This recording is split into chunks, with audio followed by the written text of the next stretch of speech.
सुशील कीड़िया जुड़े हैं, उनसे समझते हैं मार्केट का setup. Sushil ji, good morning. पहले आज ग्लोबल मार्केट से शुरुआत करते हैं क्योंकि काफ़ी मूविंग पीसेस हैं यहाँ। डोनाल्ड ट्रंप साहब आ गए हैं और अगले महीने तो वो कार्यभार संभाल लेंगे। उससे पहले ऑलरेडी चाइना और यूएस के बीच में वो tariff war, tit for tat, वो सब शुरू हो गया है। ऐसे में ग्लोबल सेटअप को कैसे देख रहे हैं आप? अनुज, बड़ी घातक सी चार्ट्स हैं ग्लोबल, और इसका मतलब ये नहीं कि अगर अमेरिका में मैं बहुत बड़ा करेक्शन होता देख रहा हूं तो इसका इमीडिएट मतलब है कि तुरंत की तुरंत निफ्टी भी उतना गिर जाएगा। उस पर हम बाद में आएंगे। एक बार चार्ट्स को देखते हैं, बड़ी रोचक चार्ट्स हैं। टीसीआर अगर हो सके तो आप कृपया इस चार्ट को दिखाइए, नैस्डैक की, मेरे स्क्रीन पर है। देखिए, ये जो टर्मिनल ट्रायंगल पैटर्न बन रहा है, इसके अंदर 1% संभावना होती है कि ऊपर तक ऊपर चलता चला जाए, और 99% संभावना ये है कि नैस्डैक करीब 20% गिर जाएगा तरीके से। तो अगर ये 20% का फॉल नैस्डैक में आता है, 17,000 तक का नैस्डैक हो जाएगा।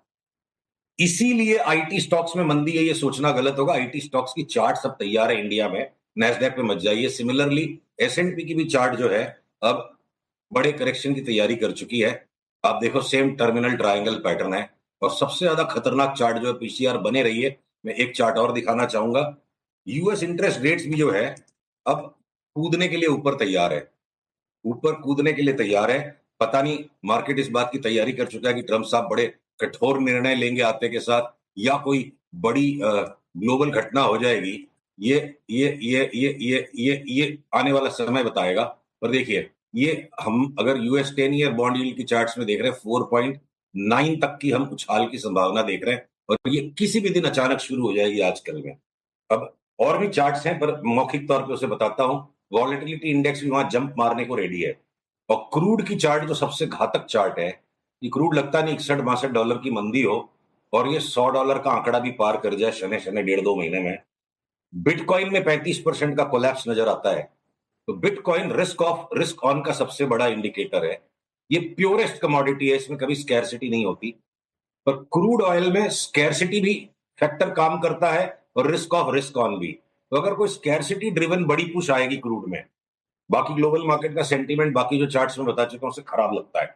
तो क्या पता, मैं अनुमान लगा रहा हूं सारे चार्ट्स को देख के, कि आने वाले दिनों में, अगले 4 से 6 सप्ताह में, कोई भयावह जियो पॉलिटिकल सिनारियो प्ले आउट कर जाए, साथ साथ में ट्रंप के आने के बाद जो एक युग परिवर्तन सा होगा। तो सुशील, इसमें एक चीज है, आपने नैस्डैक पर बड़ी गिरावट की बात की, तो उसमें क्या लीड करेगा? क्या एनवीडिया और टेस्ला लीड करेंगे उस गिरावट को, या बाकी के फैंग स्टॉक्स? देखिए, टेस्ला पे अनुज अपनी बात हुई थी 6 महीने पहले कि ये डबल हो जाएगा यहां से, और अब टेस्ला के स्टॉक पे हमारी एक बहुत ही रोचक फोरकास्ट है कि आधे से ज्यादा हो जाएगा नीचे, मतलब 50% से ज्यादा गिर जाएगा, हो सकता है 70% गिरे।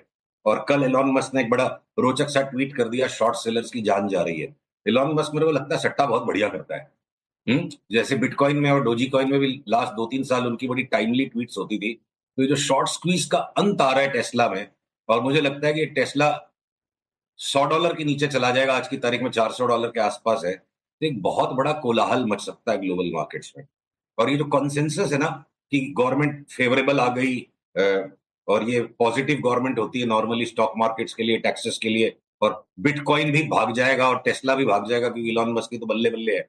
वो बल्ले बल्ले में सारी दुनिया लेगी, तो शाने बेचेंगे। ऐसी चार्ट्स का सेटअप हमें लगता है, पर उतनी एक्सट्रीम चार्ट्स इंडिया में नहीं है। हो सकता है इंडिया मार्केट एक वापस डीकपलिंग का नया दौर दिखा दे, कि एक माइनर करेक्शन ही दे और निफ्टी नया लो न बनाए। हो सकता है बैंक निफ्टी पिछले लो को एक बार रीटेस्ट करे मैक्सिमम। तो इंडिया के मार्केट्स और ग्लोबल मार्केट्स में कुछ डिस्कनेक्ट बन सकता है, ऐसी चार्ट्स में अभी संभावनाएं लगती है।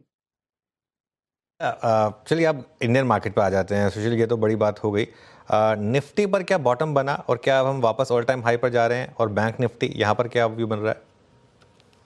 तो अनुज, ऐसा है कि विरोधाभास हैं, और उन्हें हमें सतर्कता के साथ अपने माइंड में रख के चलना पड़ेगा। एक तरफ तो निफ्टी की अगर हम लॉन्गर टर्म व्यू ले 6 महीने वाली, तो भाई 27,000 की चाल शुरू हो चुकी है। जो ये बॉटम बना था 23,273 के आसपास, 23,270 पे जो बॉटम बना था, लगता है कि वो 27,000 तक हम जाएंगे, 27,200 तक।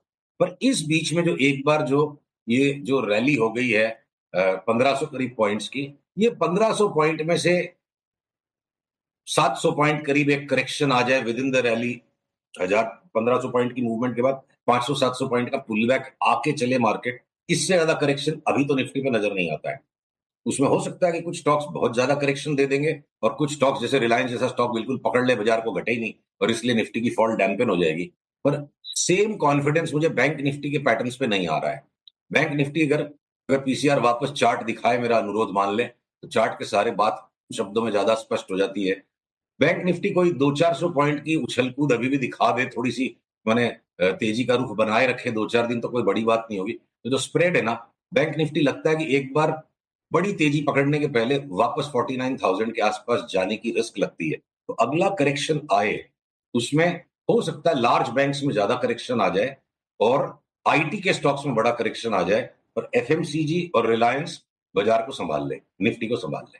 अभी तक की चार्ट्स ऐसी हैं, बदल जाएगी तो फिर अगले सप्ताह मुझे नई बात करनी पड़ेगी। चलिए, अब बात करते हैं कुछ स्टॉक स्पेसिफिक का। जो आपने मुझे कुछ आपके चार्ट्स भेजे, उसमें आरबीएल बैंक और बंधन पर आप काफ़ी बुलिश लग रहे हैं। किस तरीके के पैटर्न्स हैं यहाँ पर? देखिए, आरबीएल बैंक में ना, अगर पैटर्न्स की बात हो रही है, पीसीआर को वापस चार्ट दिखानी पड़ेगी। देखिए, आरबीएल बैंक में ये जो लेग आया था नीचे से, आ रही है चार्ट स्क्रीन पर, देखते हैं। 2022 में जो 75 रुपए के भाव से 300 रुपए तक भागा था, 400 फोर बैगर हो गया स्टॉक 2 साल में।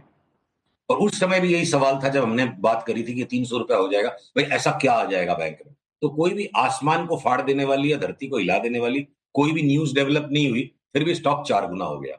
ये 4 गुना होने के बाद इसकी जो एक साइकिल करेक्शन की आ गई, अब मेरे को लगता है वापस ये 150 के आसपास का जो बॉटम बनाया है, ये स्टॉक दोबारा 4 गुना होगा यहां से।